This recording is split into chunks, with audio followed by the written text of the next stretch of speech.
I got a great guest today, Caleb Bryan, man. This guy's a stud in sales, marketing, and I know that because he grew a buy here, pay here system, what we call subprime lending auto loan business from 0 to 25 million. And he's going to talk to us about how he's done it and all his plans moving forward. And maybe get some insights about how you build wealth, how you build a family, how do you practice faith. I think there was a lot of great stuff coming from this, man. So stay tuned. All you need is David, he lays the foundation. All you need is David, he lays the foundation. Mr. BYOE, build your own economy. Mr. Ability and see what we can become. All you need is David, Mr. BYOE. I'ma build my economy, I'ma take control. If you wanna be average, you're not like me. You tryna think. Welcome, Caleb. How are you, man? Good, man. Good to be right here in South Lake, 2 minutes from home. South Lake, Texas. That's where we're at, man. So tell me, what do you do? Well, first off, we have a couple car dealerships here, so we finance. We finance auto loans here in the Metroplex. Direct finance auto loans in the Metroplex. So our two car dealerships, if a consumer walks in and they want to buy our car, we give them the loan. Our finance company will extend that loan to the consumer, and we will service that loan, meaning we'll collect the payments from that customer. So are you the car dealership or are you the lender? Or are you both? Yeah, we're both. So we have the car dealerships, and then we have the finance company piece that will fund the loans that the car dealership is giving to the customer. So you're like a subprime lender. Exactly. I'm a subprime lender. That's Okay, right. cool. So credit worthiness isn't available to get traditional financing, interest rates in the 20s. Base all of our loans on income. Based on, income-based loans. What's the buy box for you guys on the type of vehicle? Like 20,000 or under, or? Yeah, I think our max vehicle that we sell is probably, sales price no more than $25,000. How did you get into that? Oh man, long story. Well, a better yet is, that sounds like you must have a finance background of some sort, or is it just you fell into it? No, I didn't fall into it. Okay. Went to college for engineering, and while in college, I circled back. I played baseball. I played college in St. Louis. You do look like an athlete. Yeah, so I played baseball in St. Louis, played baseball in Harlingen, Texas. Okay. Where we went to high school. And when I graduated, I moved to St. Louis, played baseball there, was on scholarship. And when I decided the Midwest weather was not something that I liked, nor was I getting the playing time that I needed, I moved to Corpus Christi, where I enrolled in engineering school. And when I left baseball, I left my scholarship, and I had to pay for college somehow. So I get back to my college apartment, I look around, I've got nothing. I'm like, all right, well, at least need to buy a TV. I get on Craigslist at the time, which was real hot back. Yeah, that was a popular site. Back in 2008, 2009.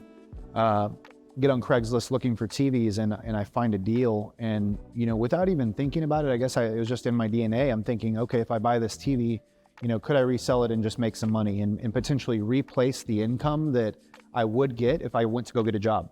And so I listed it online, and turns out I resold the TV for a profit.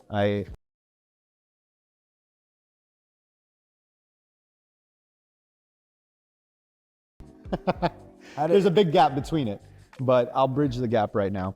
From there, I realized that I could do this over and over again, so I did, and I started buying another TV and another TV, and I started looking outside of Corpus Christi. Yeah, I started looking outside of Corpus Christi because, as you know, when you're in a small market like that, you're going to tap it out. Yeah. So I went to San Antonio. I took a little trailer, and I literally went on Craigslist and started buying from all the owners of TVs. For sale by owner, all the TVs in San Antonio. Then I Googled wholesalers and different TV suppliers, and I found a wholesaler in San Antonio. Started going to San Antonio and buying from him. By the time I came back to Corpus, I would just literally sell all the TVs to all my wholesalers. So I was making a margin there throughout college, paying for my college. This is interesting. It gets good. From there, I'm thinking, okay, how can I decrease my costs even more? I Google liquidation, and I find TV liquidators and hospitality liquidation, and I start finding people that are supplying volume to hotels. And they're taking out the old ones. irons, I mean, you name it, beds, furniture, TVs. So I get a hold of a company, shout out Orlando Liquidation at the time. Who knows where they are, but Chirag Patel was the guy I spoke to. And he said, yeah, I've actually got, 3 types of TVs, 3 classes. How much volume do you want to buy? And me saying, well, I didn't have the money at the time, but I said, what if I do a first order for $60,000? What's the price? So, I go and he gives me the price per unit, and I use that price per unit to say, all right, I want to make a first order of 15,000. Give me that price. So I keep my price where it is, right? Like keep the deal. I buy $15,000 worth of TVs, 45 TVs, and I get them shipped in an 18-wheeler to my Corpus house. And 18-wheeler pulls up. He says, "Where's the loading dock?" And I look at him, I'm like, "Man, there's no loading dock here. You're gonna put them in the house." So he stacked them on my driveway in pallets, and I loaded them into my living room, and I had them all sold within the first week, every single TV. So I turned the 15 grand into 20 grand. That started a relationship with that company out in Florida. I started meeting hotel owners that needed seasonal TVs, hospitality TVs with chips in them so that they wouldn't get stolen. I got contracts with them, and eventually, so I turned 21. By the time I turned 21, I'm in engineering school, I'm a junior, paying friends to go to my classes basically, or to give me like what the information is on the homework, right? I'm trying to focus on business. And I make a decision. I'm like, you know what? I need to finish school. My dad had just passed away when I was 20. So I needed to finish school and kind of settle down, because I was all over the place. When you start making money that early, you're all your priorities are a little whack. Yeah. So I actually reach out to the San Antonio wholesaler and I say, look, I've got this inventory and I got these contracts and this relationship. Would you buy it? And he said, yeah, I'll give you 50 grand. So I said, okay, 50 grand in the Porsche in your driveway. And he agreed. So I got an 07 Porsche and the title to it, $50,000, gave him my inventory, and drove to Corpus with the cash and the Porsche. Whoa. And that's what got me in the car business. I still don't understand how you got into cars. So as time proceeded, the next 3 months with the red Porsche and you're 21 years old, I'm going to the clubs, I'm going to the bars, I'm showing it off. Heck yeah. And I realized real quickly, that's not the lifestyle that I want. And I'm like, how do I sell this thing? I had no clue about cars. So I posted on Craigslist, the only place I knew. And when I posted on Craigslist, all these people came in and they said, hey, I've got a trade for a Hummer. Hey, I've got a trade for this. And I traded that Porsche for a Hummer, H2 Hummer, plus 1,000 cash. And I started learning how to exchange your titles and doing car trading. And eventually I started doing car flipping, right? So you just buy a car and sell it for more. Yeah. I was doing specific. I was doing exotics and I was doing sports cars, stuff that was attractive. Really? And I did that to fund my college. So by the time that, I graduated engineering school, I had built up some money, and I started a mobile app when I graduated, and I moved to Dallas to launch that mobile app. What did the app for? What was it for? Yeah, the app was a location-based mobile app. All it does is you take a photo, like if we're here in this hotel, we take a photo of us talking and you upload that photo, you post it. Anyone who's around us, if they pull up the app, it shows you in that feed what's happening around you. So if you're new to this area and you want to see, different categories. So this is still around? It's not. I lost my ass. That was my first big loss. I lost $250,000 when I was 24. What? It sounds like a good idea. Why didn't it work? It was a great idea, but I couldn't figure out how to generate revenue. Couldn't figure out how to monetize. Could not figure out how to monetize. Yeah, like it was a great idea. New kid on the block, moved to Dallas, launched the app, 2014. It gets into the app store. It goes viral in a couple of colleges. I have 10,000 plus users, and I'm over here paying for all the data storage. Yeah, because of the videos or the And I'm paying pictures. for developers too at the same time. And I'm cash flowing this through flipping cars and all my savings. I drained my savings, $200,000 plus at the time. I'm 24 years old. I drained my savings down to nearly zero, and I have to shut down the business because I couldn't figure out how to monetize it. So I turned to the only thing that I knew, which was flipping cars. So a good friend of mine who, not here with us anymore, but a good friend of mine, he taught me how to get my dealer's license and how to get into the car business and do things right. So I did, and I decided when I was 24 to get my dealer's license and get into the car business. So officially, I get in the car business when I'm 24, and I'm basically broke. And I start flipping cars again to build up a little nest egg. And I meet a guy in Dallas. I go to his dealership. He asked me, hey, can you do some drone footage for me? I really loved drones at the time. I was doing a lot of footage. I said, yeah, sure. And I do this drone footage for him. I'm at his dealership. He has a line of customers. That is like literally a line. And he's got all this cash piled up on his desk. And I said, dude, what are you doing to sell so many cars?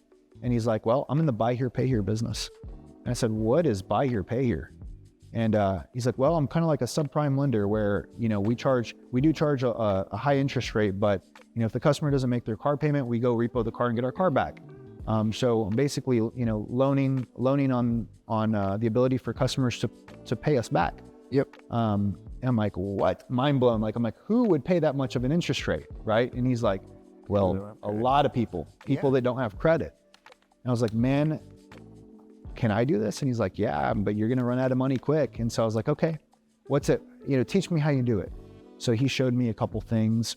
I go back to my dealership. I buy a couple cars, you know, $4,000 cars. And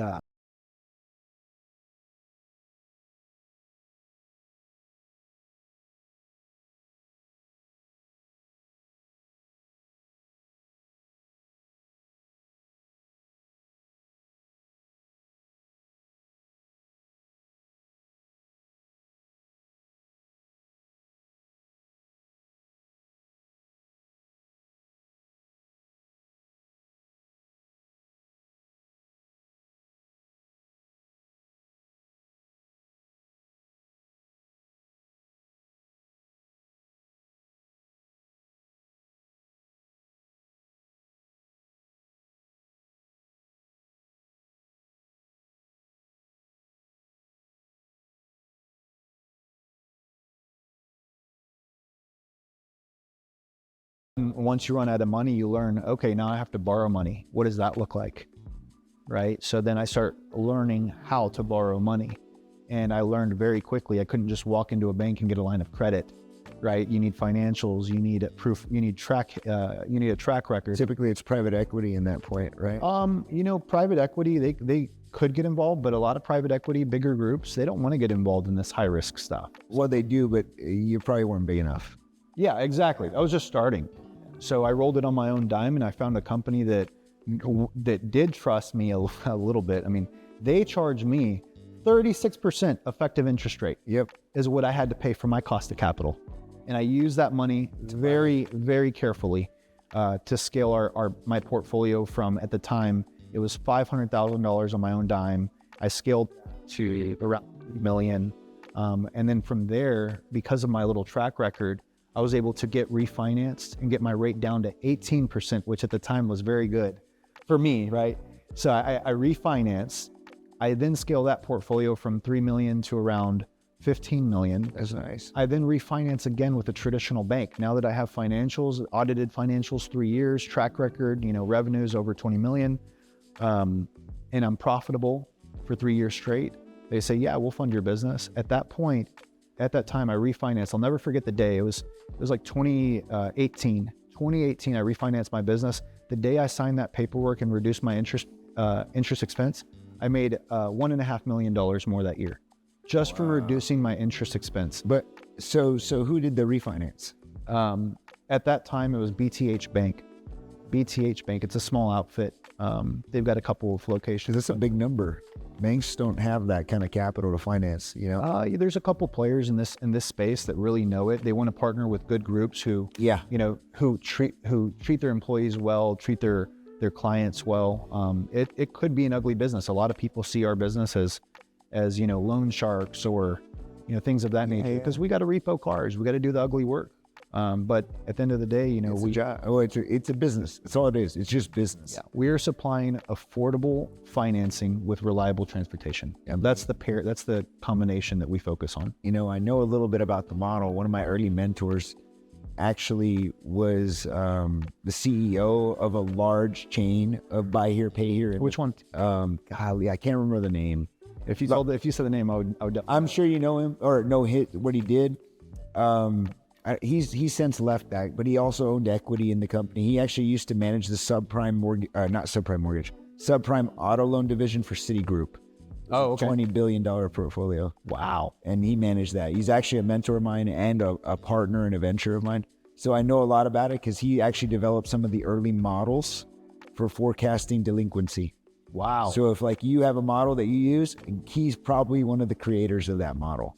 Wow. It's pretty fucking crazy, dude. Like, dude, that is crazy that you have that relationship. So you understand what I'm saying then. Oh, yeah, you're following. I'm like ahead of you. I'm like, man, I know this shit. This is cool. Yeah. I get excited because, honest truth, there's a lot of, so let's kind of talk about some things.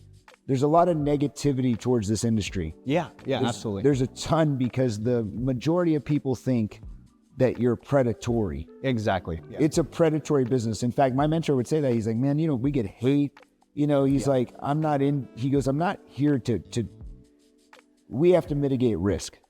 That's all you're doing. The interest rate is a representation of the risk that I am taking on lending you money. That's right. And if you get it, then that's why you pay 25% or 30 or whatever the number is. Yeah. So in your lifetime, how did, like, growing up, let's talk about like money.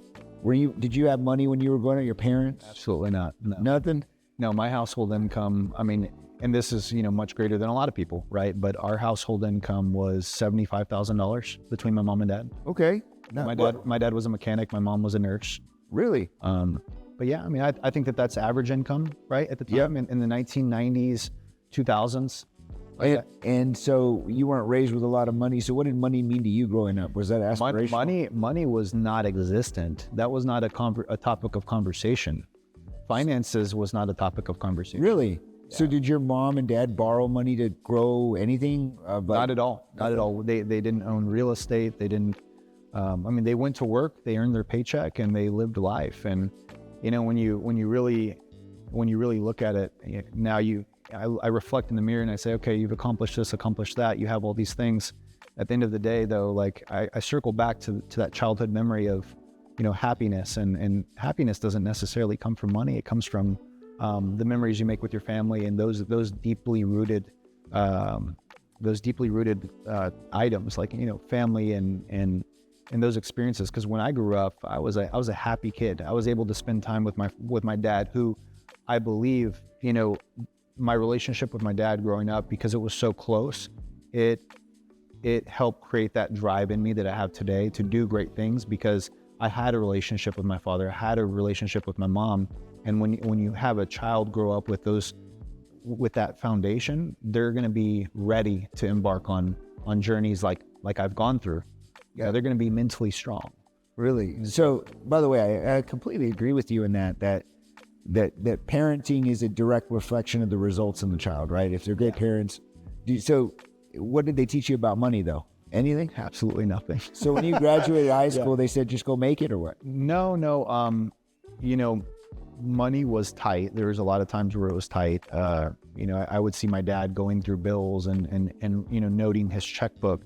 But the conversations with me, we didn't talk about money. So going off to college, the goal was, son, get a scholarship to play baseball so we don't have to pay for your college, because we're not going to be able to pay your college.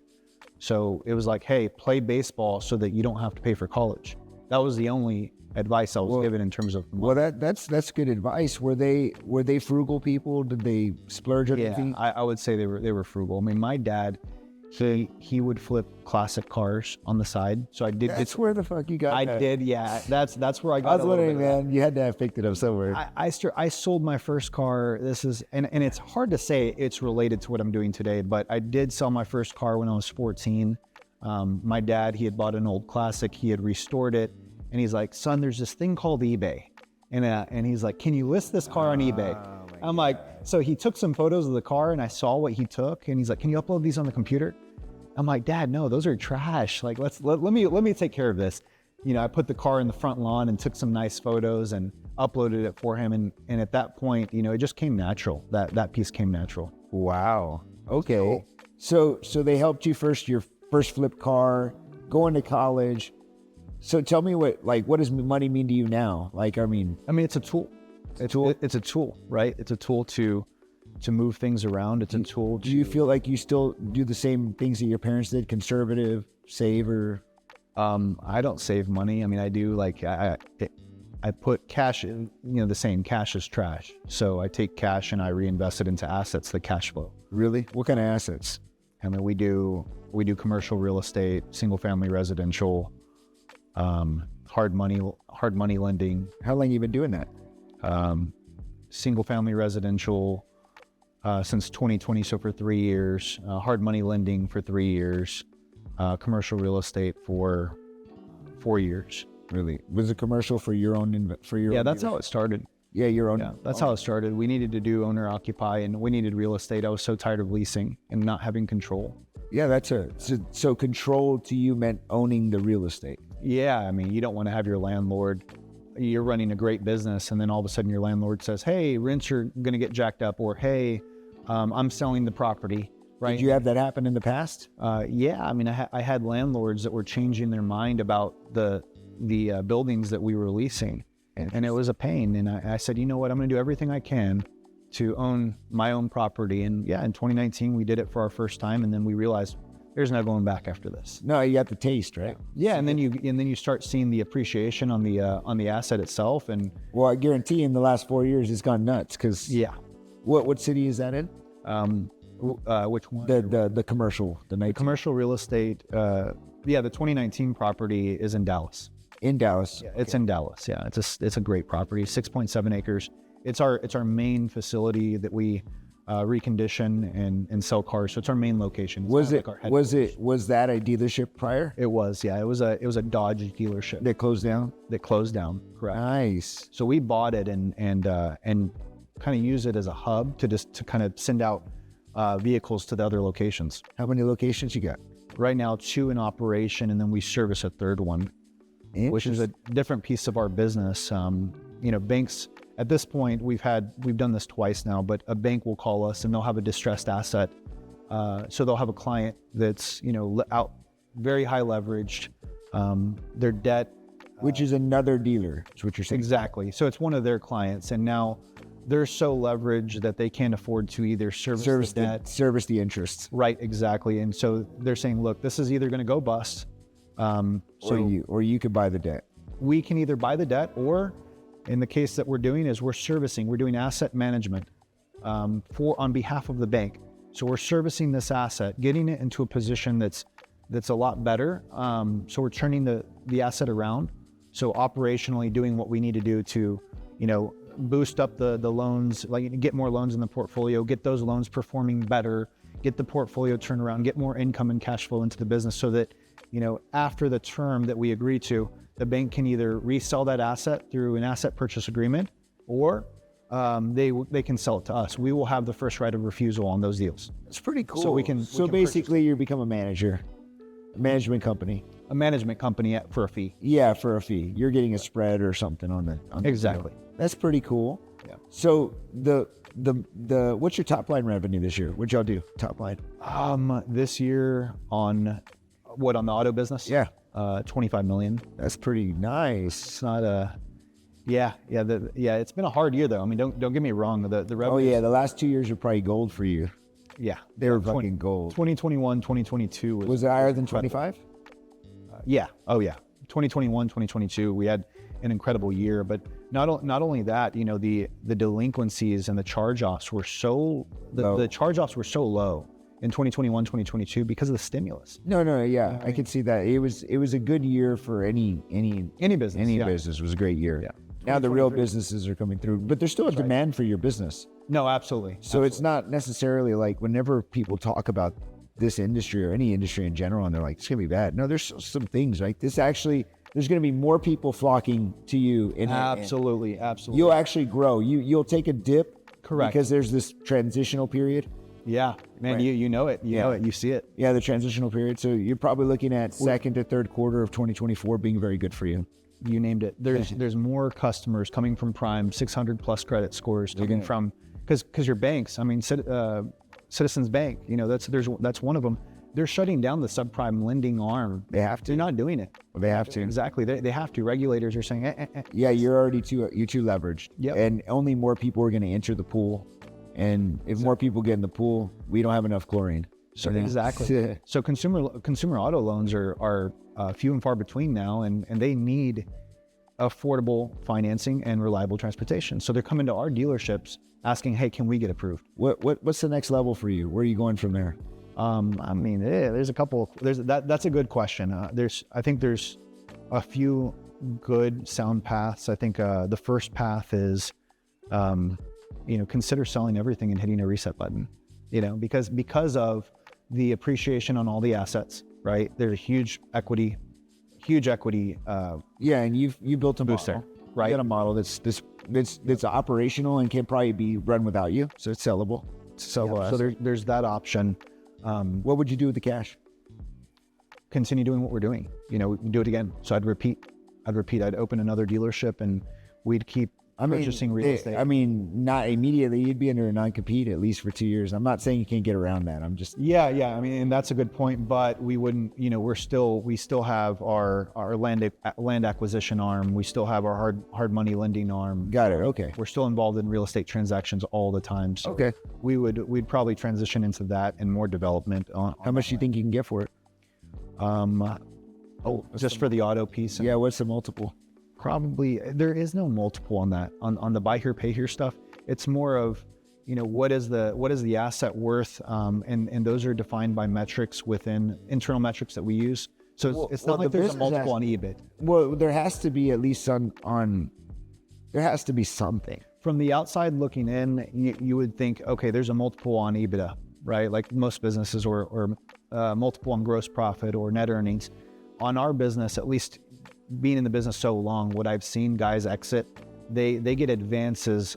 They'll get basically a percentage of the total portfolio value, and the going rate, the market rate, is somewhere between 65, 70 cents on a dollar. So if you've got a $20 million portfolio, call it 70 cents on a dollar, you'll exit to $14 million. Right on the portfolio itself, real estate equity. Yeah, because we're buying cash flow. They're buying exactly. I'm buying cash flow. I'm buying cash flow. Producing cash flow.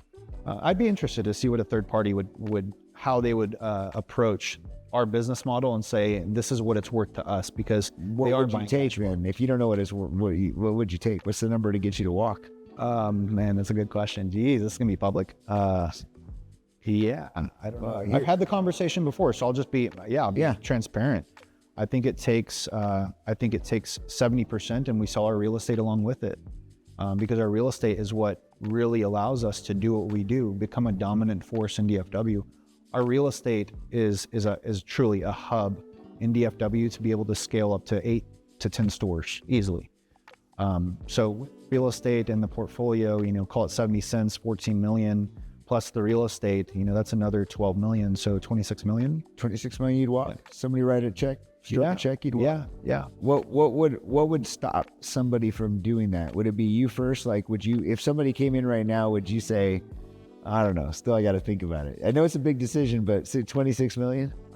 It's just business, and we can do it again. So we're in a position where we can go either way. We don't need to sell it, right? So we can continue to take on those cash flows and earn those cash flows and continue to reinvest. And you would take the 20/60. Do you have partners?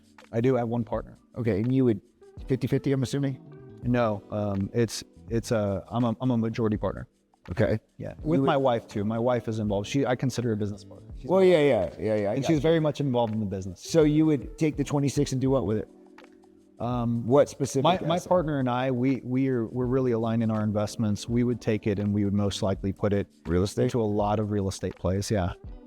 Current, like what we're doing today. We're acquiring land and we're remarketing that land. We'll acquire from distressed deals.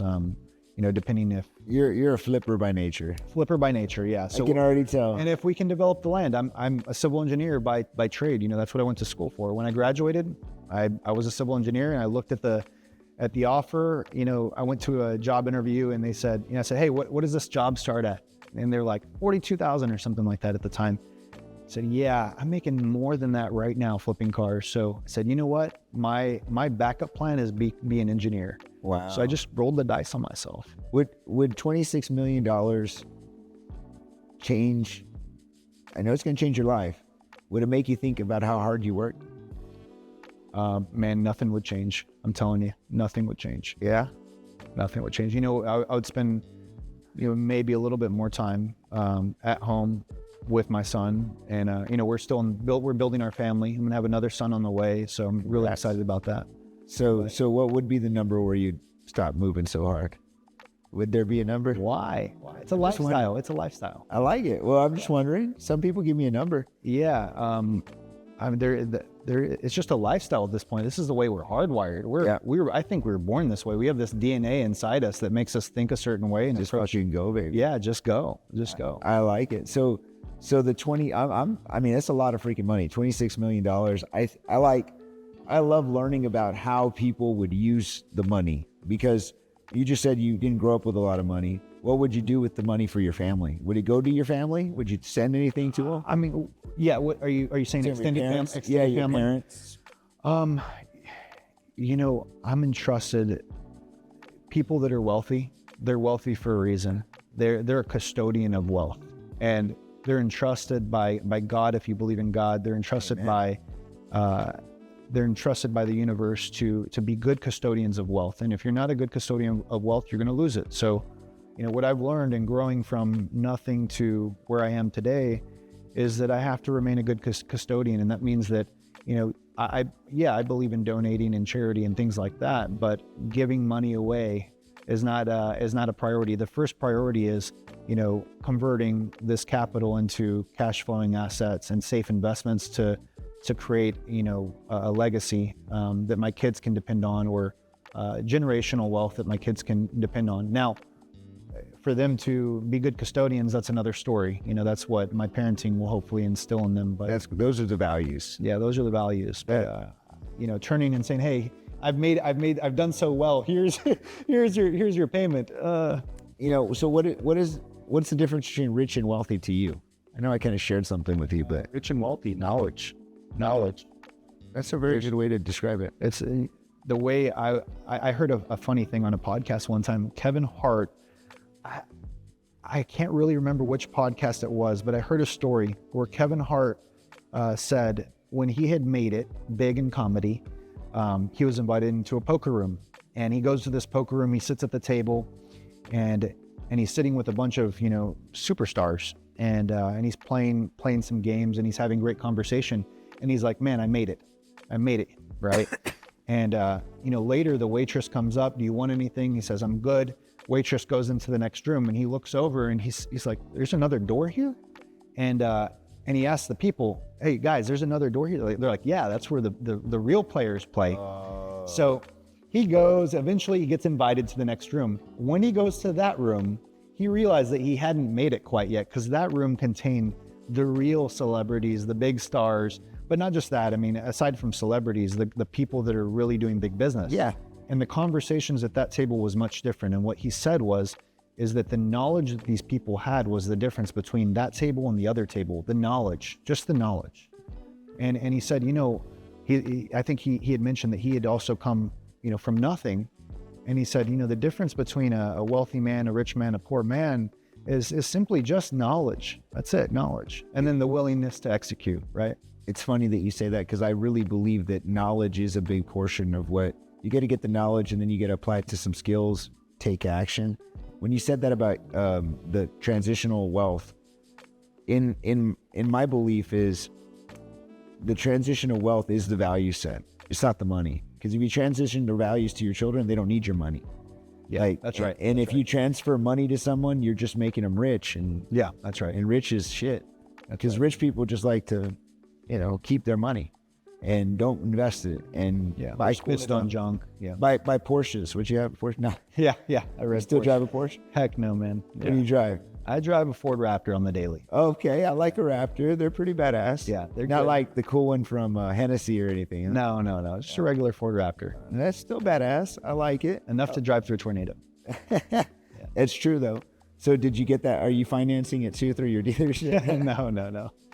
No. You're using that subprime mortgage. I mean, subprime Subprime lending? loan? No, thank you. No, thank you. If I can't pay for it in cash, I'm not going to buy it. Not my vehicles. That's a very good philosophy. Where'd you learn that? If you can't pay for it in cash, don't buy it. I just think that's, I don't know. I mean, that's just the way I believe. No one taught me that. It's just, I think if you know why? Because vehicles are a depreciating asset. Correct.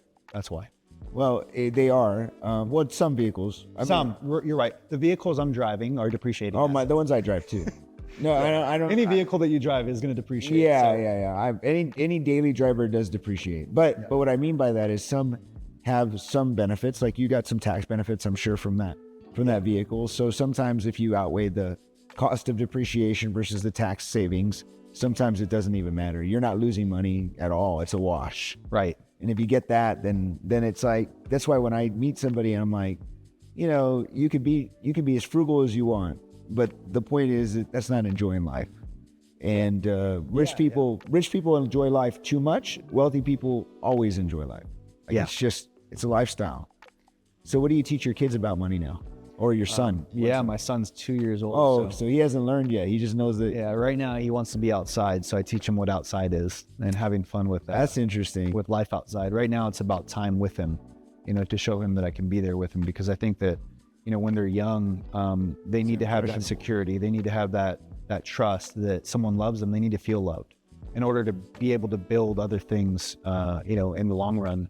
You got that from your parents? I got that from my dad, man. My dad instilled, and he spent so much time with me and showed me real love, and from there that gave me the confidence to enter into a world that is ruthless. Really? What does your dad do today? He passed away when I was 20. Really? Yeah. Okay, I don't think you shared that.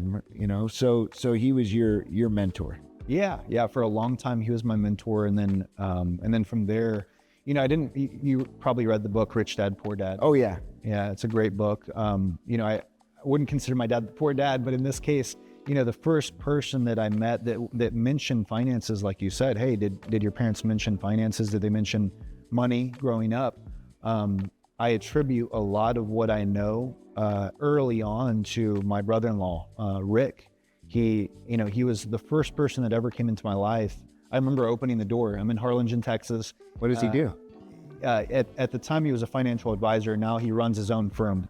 So he manages through Wells Fargo, the Wells Fargo brand. He manages his own wealth management firm, basically, of financial advisors across Texas. So he knocks on my door. He's dating my sister at the time, and you don't see very many white guys in the Valley. So this guy is buttoned up, clean, and I open the door and I'm like, "Who are you?" Right?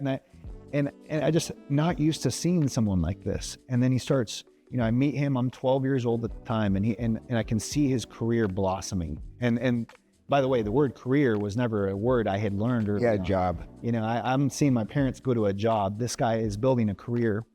But yeah, he's done very well, and he was a great mentor for me. Is he still doing that today? Yeah, today he's doing great. That's awesome. By the way, I had an early mentor like that too. I was dating a girl, and her father was a very successful businessman, and I got to see that. Yeah. And it inspired me. Right. That increase, right? That perception, that visual of increase. It's called knowledge. It's called knowledge. Well, it's knowledge, but at first it becomes an appearance. It's like, yeah, they're doing something right. I don't know what it is. Right. But there's something there. And then you're like, what do they do? Oh, they have a specific skill set. Oh, they do this. They add this to people. They help people. Like, oh shit, I want to do that too. Yeah, you have to see it to believe it in a certain sense.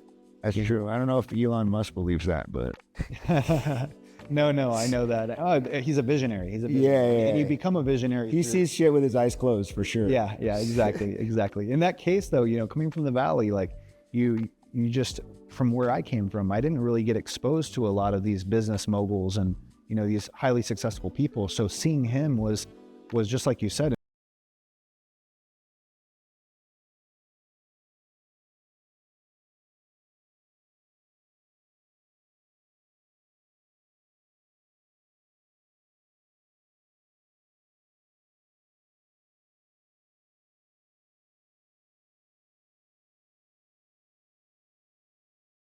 Is where they grew up has a limited capacity. Man, physically, and I would have said that 20 years ago, but physically you can stay wherever you need. Yeah.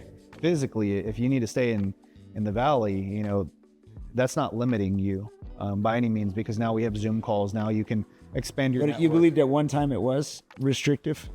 Yeah, if you stay in a certain area and you don't expand your network, you're not expanding your resources. And in order to get things done, you need people, you need resources. So I would say that you would be limited. Okay. So you feel fortunate for having got out of there. Absolutely. I do feel. So you couldn't do what you're doing there.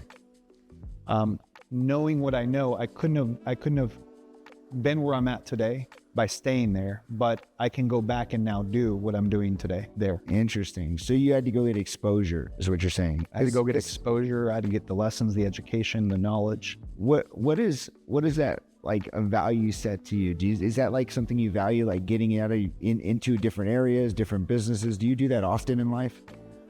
Like an uncomfortable or a move, a shift? I do get uncomfortable daily. I try to get uncomfortable once a day, whether I have to run, like cold exercise, cold plunge. Yeah, okay, I got absolutely. I get uncomfortable once a day to train my mind to find comfort in discomfort. But changing businesses and doing different models, I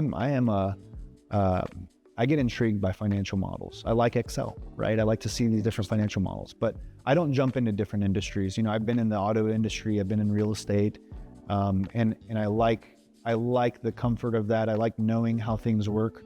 I'm open to other models, but right now those are the models that I'm dabbling in right now. Well, I just kind of trying to feel it out, because I could feel like this belief that coming from a little town like that, you're like, I made it, like I left. Yeah. And, I still live in the area, and I mean, I could go anywhere in the world and live right now. I mean, we've got that financial capacity, but at the same time, I do believe that exposure is the number one way to think bigger. Absolutely. And the reason that I can go back home and come here and go back home and go there, every time I do go somewhere, I'm like, another level, another thought, another mindset. So I do believe what you're saying is very true. Like, I think that's a limiting belief for most people, or not a limiting belief. It's a limitation in general. Not ever leaving where you grew up is going to cause you to stay stuck. Yeah. And I think what you said was right. It's just that I heard you say it several times, and I'm like, man, he really wants to get the fuck out of the valley. Man, yeah. When I got out, golly, I mean, I was seeing the same people. I was seeing the same people doing the same thing. And if you're doing the same thing and seeing the same people, how are you going to grow? I was trying to wrap my head around it, and it was just the math doesn't math. Let me get out of here and reset. And sometimes that reset is needed. And right now, I love the people I'm seeing. I love the community I have around me, because the community around me it's a community of growth. It's a community of safety in a certain sense. But it's a great community, and the limitations don't exist like I felt in the valley. As a young guy, I mean, I was young. I wasn't doing business at the time. I was just a kid. It's interesting, because I mean, I've been dabbling with moving and things, and I like the perspective. It helps me to think a little differently. Yeah, I like to stay where the rule of thumb that I would say is, where is your family? If your family's in the valley, then Is all your family here? my family, my mom is here, which is That's all that very matters. important. Yeah, my mom is here, and You're like me, man. That's all that matters to me. I mean, I love my brothers, sisters, everybody else. if my dad was around and he still lived in the valley, I would have had to question my life. Yeah. But with him not being around, my mom's up here in Fort Worth.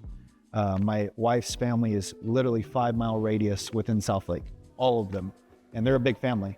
Man, that's all the happiness you need. What's money without family? What's money without them? That's without a good statement. Well, you've given us a lot of insights. I think if I had to predict here, I don't think you're ever selling that business, but I think you're gonna make a shit ton of money in the next 12 months. And I'd like to have you back, and we could talk a little bit about where that went from 23 to 24 into 24. Yeah. You're gonna kill it. We got a lot of work to do, man. With interest rates the way they are, it's put pressure on everything. Real estate's put pressure.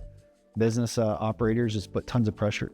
I think the pressure is good for the right person.